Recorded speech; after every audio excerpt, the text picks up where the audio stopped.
Home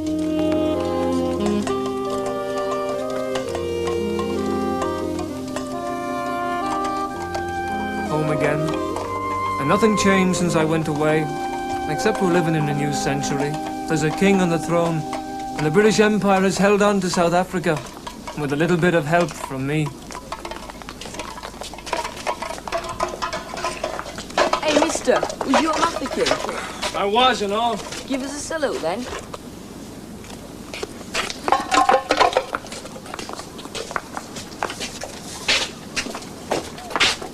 Excuse me, ma'am. What do you want? I've come home. And Ladysmith. Was you at Ladysmith? Be quiet. Is Mrs. Brady not in? Brady? Brady? Oh, I'm sorry, love, they left, owing rent. Long since. Did the moonlight flit? This is our house. Don't pester. Run away and play, go on. Shoo! My whole family. Where are they? Where do they go to, Mrs.? Goodness knows. You poor lad. You best come in.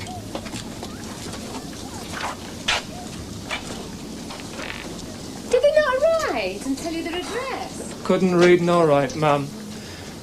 More's the pity. After all you've been through, fighting the Boers, come home and find your place full of strangers. Maggie? Yes, ma'am? Come in here. Let the company have a look at you. She's a good girl.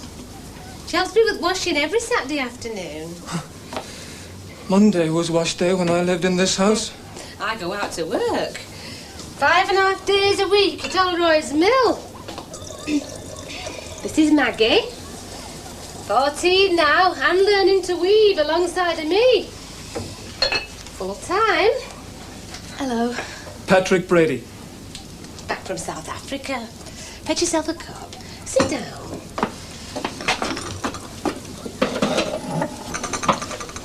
Seems he's lost track of his folks.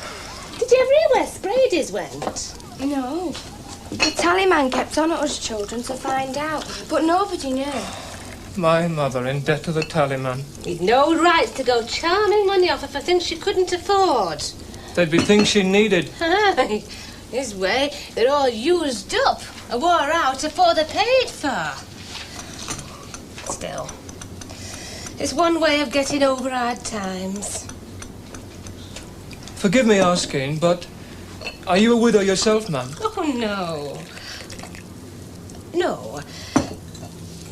Mr. Selby's away just now. Gone to visit relations. Stops away for months, he does. Thank God. Maggie Selby, have you never heard of saucers? No. He's not a well man, Maggie's father. But he had his health and strength. He was down pit. Coal-face worker.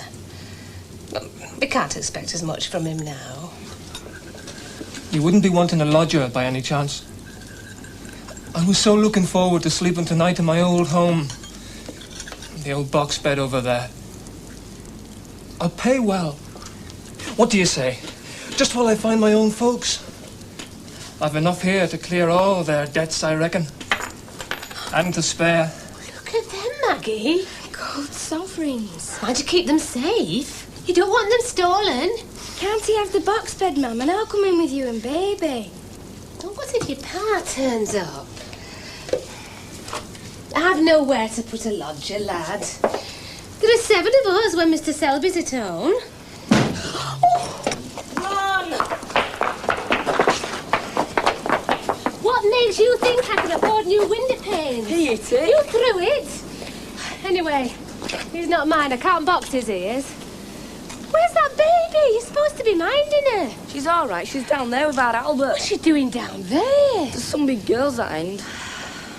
Well, there were a minute ago. Alice won't come to no harm. Some horse droppings that end and all. Think on what happened last time baby went exploring. She came home filthy. Done washing for this week. Sorry. Are we allowed indoors yet? Not until I've finished the ironing, love. We look better in our Sunday clothes, don't we? And how old is Tom? 12. Starts work on Monday as half-timer. 4 and 6 a week he'll be earning. You've a fine family, Mrs. Selby. Oh. That's Freddie, poor love. 6 years old, but you'd not think so. You can't seem to thrive as he should. They won't let him start school till he's clean in his habits. Albert's at school, see. Only 4. Aye? I'm bringing back right change from shops. And that's our Alice. Born New Year's Day, 1900. As old as the century is our Alice. And what's to become of them all? That's what I'd like to know. And what's to become of me, eh? Back in a country where a third of the people exist below the poverty line.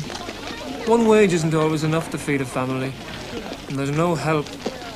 Towns are crowded, large families in small houses. Time for a change. We're in a new century, for pity's sake. Not that I want to encourage rich gentlemen to drive about in motor cars. Not when all I know is working with horses. Queen Victoria. She belonged to the old century, which died with her.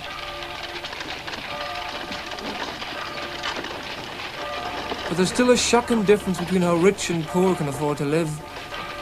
I wonder, will we be any better off now we're Edwardians?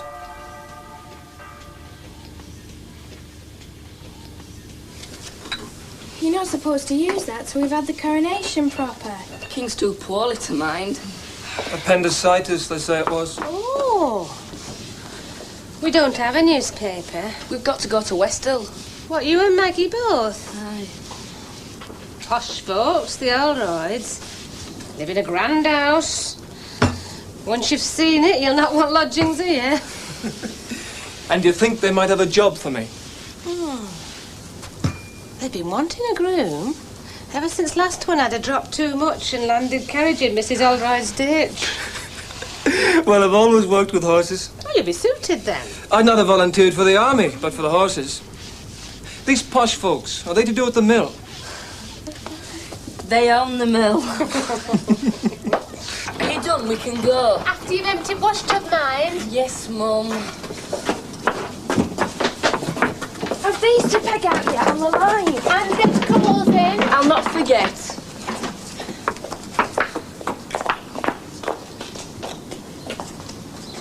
When do you expect it? 3:30. Run next door, ask what time it is.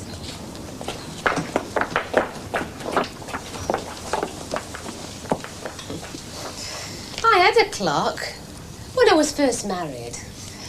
Then things got bad. I had to pawn it. Ransom clock. It stood just here.